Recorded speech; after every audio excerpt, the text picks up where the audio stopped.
So there's no videos for AP Chemistry. You've already done Lewis structures and you've already done Vesper, and now what we're looking at is some just additional things with it. Resonance structures, formal charge, how do you figure out if something is the best Lewis structure, and then also how do you tell if something has polar bonds, how do you tell if something is polar overall. So the first topic we're looking at is resonance structures. And basically, resonance structures occur when you have multiple bonds and you kind of have a choice of where you put the multiple bonds. For example, if you figure out carbon dioxide is supposed to have 4 bonds. So technically, if you look here, there's 3 possibilities you could do. You could have a single bond on the left-hand side and then a triple bond on the right. You could have a triple bond on the left-hand side and a single bond on the right, or you could have 2 double bonds. So this is a pretty easy one just because when you calculate formal charge, which we'll show you how to do in a little bit, realistically this is the best choice and this is really the only one that exists. But sometimes with resonance structures, there's not really one that's better than the other ones, where like this definitely lowers the charges spread across the atoms and overall has the lowest formal charge. These down here aren't that simple. So if you have ozone, when you do your neat available share for ozone, you predict that there should be 3 bonds. So you have a choice of either doing a single and then a double or a single. And what we find is it's not that either of these is better. If you do the formal charge for both of these, you get the same thing. So what we find is it actually is a simultaneous situation. So the electrons they become what's called delocalized, and you really don't have a single and a double. What you have is the double kind of smeared across 2, and you end up with 1.5 bonds. And when they actually look at bond lengths, they actually see that like one side's not a single and one side's not a double. It literally is like a 1.5 bond length. So they find that it's really not either of them, and that's when you have true resonance, when you have more than one Lewis structure that really is totally feasible and could exist and be like the correct answer. This one over here is another example of that, where this is the nitrate ion, NO3 - 1. When you do your neat available share, you have 4 bonds, so you have a double bond on one of the oxygens. So I kind of just drew them in so you could see which ones are which. Again, it doesn't really matter which oxygen you have the double bond on, but one of them needs it. And interesting thing, when they do the bond lengths for nitrate ions, what they find is there's not a single and a double. Since you have a double bond spread across 3 areas, what you end up having is a 1 1/3 bond. So it's 4 bonds divided by 3 areas. And when we talk about resonance, that's what we're really talking about, that idea that like this double bond can become delocalized and spread across multiple bonding areas. Why that's beneficial for the atom is because it increases stability. And then this is just another example down here of benzene. Benzene goes single bond, single, double. You can draw it double, single, double, single, double, single. Again, what we find is we have 1, 2, 3, 4, 5, 6, 7, 8, 9 bonds over 6 areas. So what we end up having is the double bonds become delocalized and you get this 1.5 bond length. So this only happens when you have a double bond that you can move. Like if the double bond's on your oxygen and the other ones aren't oxygen, then you don't have resonance. But what you'll notice here is like it's when you can move the double bond and it really doesn't impact the structure at all. So what we find is that what ends up happening is it's really an average of all the possibles. So like for the ozone, we have 3 bonds over 2 bonding areas, so it ends up being 1.5 bond.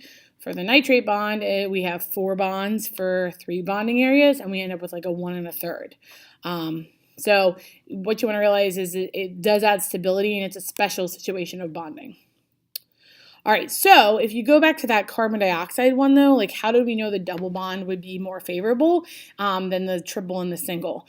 In other situations, if I draw a couple different variables, how do I know which one's better? If they give you multiple Lewis structures and they want you to tell them which one's the best, you actually have to do this thing here called the formal charge. And what you do is you calculate it for each atom, and you basically want like the closest to 0 that you can get.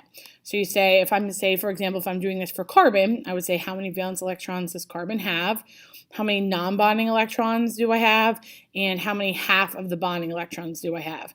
And you do that for each of your atoms, and you see like for both the structures, and you kind of see which one is the best. So what we're going to do is just kind of look at how to calculate those, practice a little bit, and then we're going to look at one more topic. So I don't know why that's way up here. That's weird. I don't know why my carbon ion's up there. Anyways, what you want to see here is you can actually see like the carbonate ion here. You can actually see us calculating it. So for the carbon atom in the center here, it has 4 valence electrons. It has 0 non-bonding. It has no lone pairs on the carbon, so that's minus 0. And then we say minus half of the bonding, so it has 2 electrons here, 4, 6, 8. So it gets half of the bonding electrons. So you do valence electrons minus the non-bonding electrons minus half of the bonding, and he ends up with a charge of 0. Do the same thing for oxygen. Oxygen has 6 valence electrons. If you look here, his lone pairs, he has 1, 2 here, 3, 4. So we're subtracting out the non-bonding electrons there. And then we do half of the bonding. Well, he has 2 bonds, and each bond is 2 electrons. So he also has a charge of 0. So carbon and oxygen have no charge. When we do these oxygens, what you want to notice is they're basically in the same situation for bonding, so we can kind of calculate it at the same time.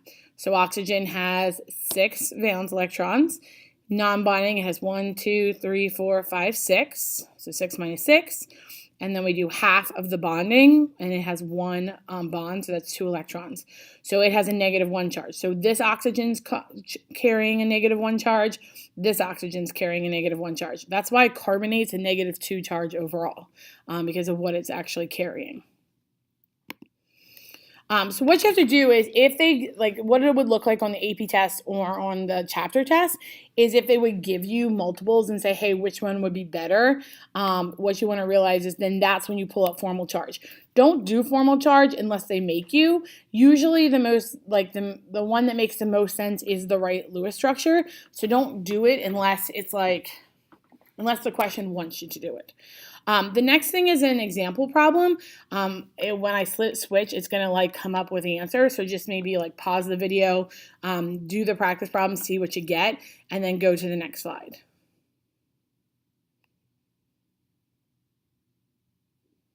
All right, this is going to show you the answers. So you'll see that for each one, we did the formal charge.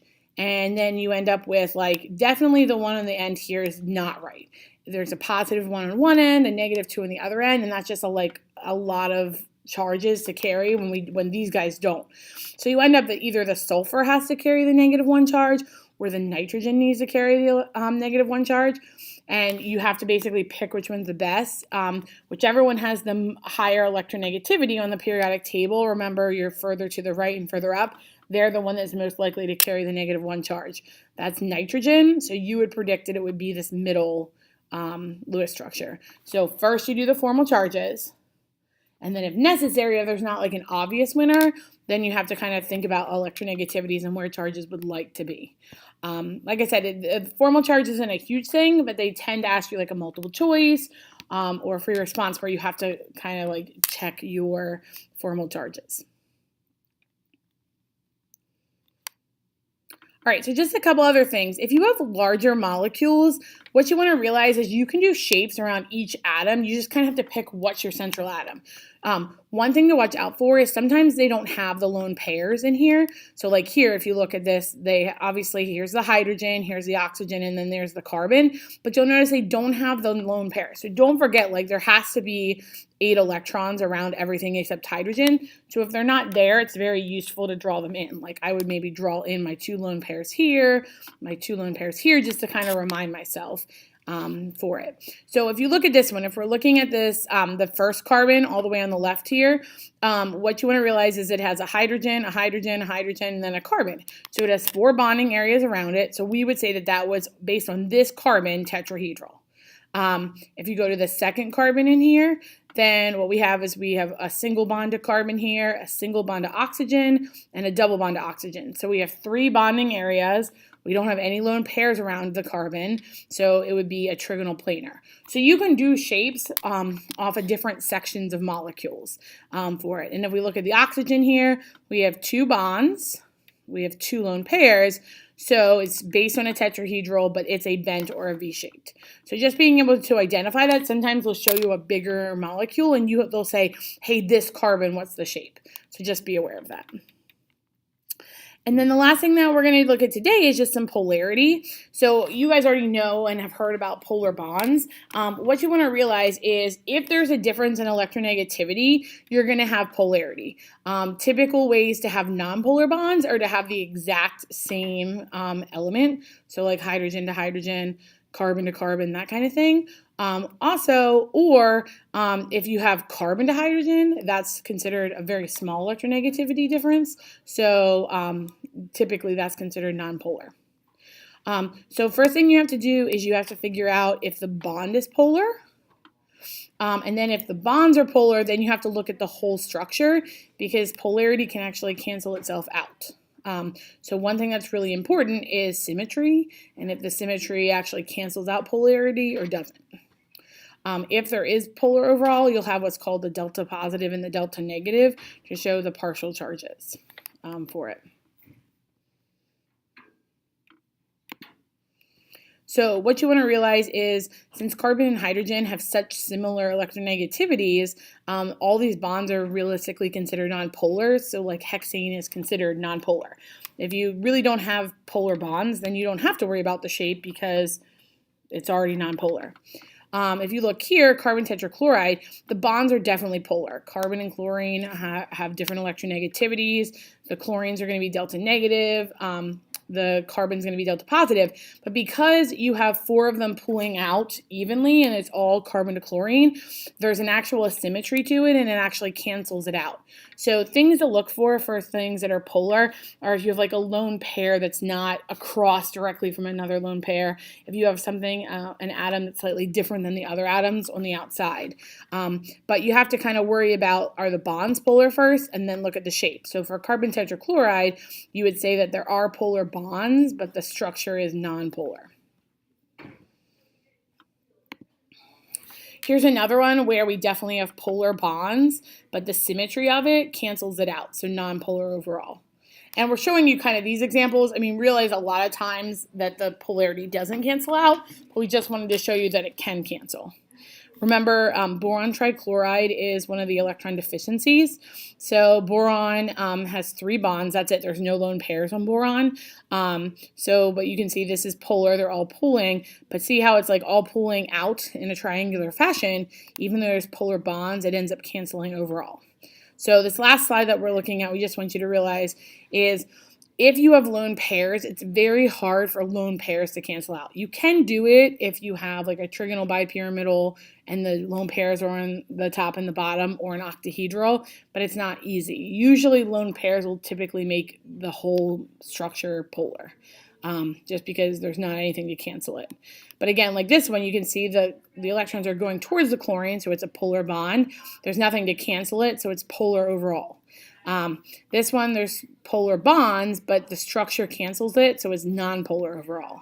Here's an example of one to like look out for.